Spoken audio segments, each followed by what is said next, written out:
Hey guys, Greg Beast here for a new Beast Lab. Figured I'd take it outside. It's a gorgeous day right now, 79 degrees here in Westchester, New York. I've had a long awaited review. People have been asking me for a long time, for a few weeks now, to do the String King Mark II-F face-off head that just came out. So I got one here. Right off the bat, I can notice it's relatively light. So my plan was to do a two-part face-off review of this head.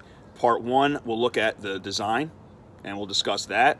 And then part two, I'm gonna string this baby up tonight, and over the course of a week, I'm gonna do what I've done in my past reviews where I use it exclusively for a week, see how it feels, see how it performs, and then come back and give you guys part two, hopefully in a week and a half, and we'll go over exactly what I thought from a performance standpoint, how the head held up compared to other ones on the market. I think the easiest thing to compare this head to right now is a dual. It's got the same exact face shape as a dual. It's got almost identical sidewall to a dual, and I think that's very, very intelligent. The dual is the highest selling FaceOff Specific head that was ever created. So this is a smart move, and I think what they did was they tried to mimic the dual and then improve upon it, which is a smart move. It's safe. It's not going to make anybody take pause. So let's take a look at this, because there are some very cool things about this head, and there's other things about this head that I have no idea if they're going to be good or bad, so I'm very intrigued. First off, face shape, like I said, a dual to the T. At the very end though, the dual would flare out a little bit wider. I like how they rounded the scoop in on each side.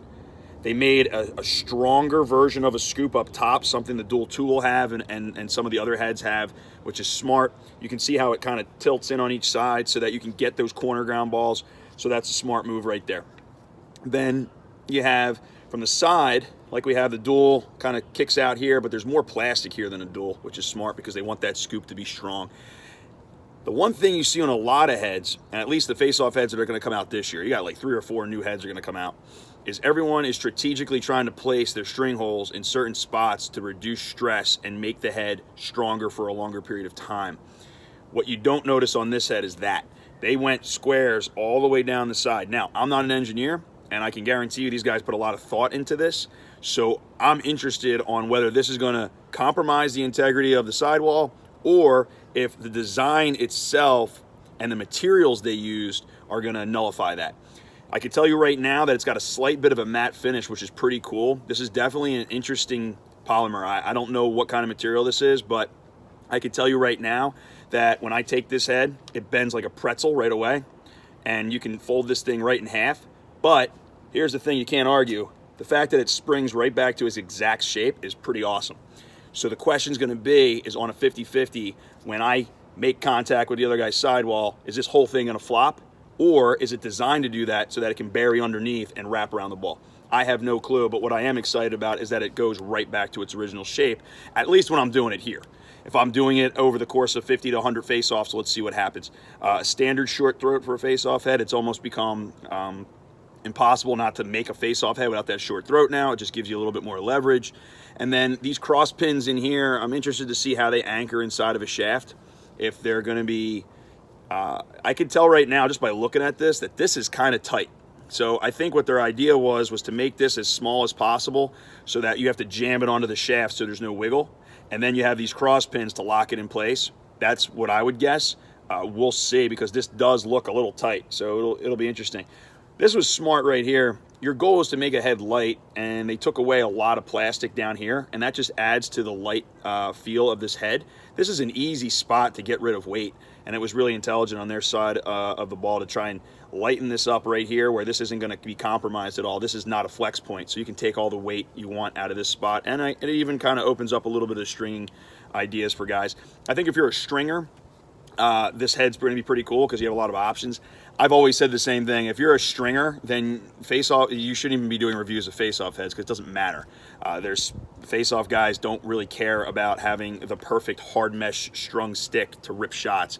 We just want a good pocket that we can pass and shoot and throw out of, and our shots are like 6 yards away, so it doesn't really matter. But I like the fact that this is all open, and if this is open and they have good structural integrity, then this head's, perfect. We'll see. So here you go. Okay, 2F. Here's the face shape. Here's the sidewall shape. It doesn't have an offset. It has a bit of an old school cant that kind of the old school Warrior heads have, as opposed to a dual that has an offset that drops right here. So this will have a little bit of a flat sided feel for guys who are used to an offset head. If you're that used to an offset head, you're probably not a face-off guy anyway, but it's your call. So that's everything I can see out of looking at this head. It's going to have a good scoop. I know that. It's going to have a strong scoop. It's going to flex in the middle. Is it going to wrap around the ball, come under the ball? We don't know, because you need different things when you're moto grip and your underhand neutral grip. So I'm going to review this head for a week. I'm going to put it through the grinder and see how it comes out. If you're coming to the draw days in Long Island or Westchester over the next week, I'm going to have this head with me that you can try out. And we're going to put it through the blender, and then part 2 of this Beast Lab review will be my opinion on the actual structural integrity and the performance of this 2F head. See you guys next week.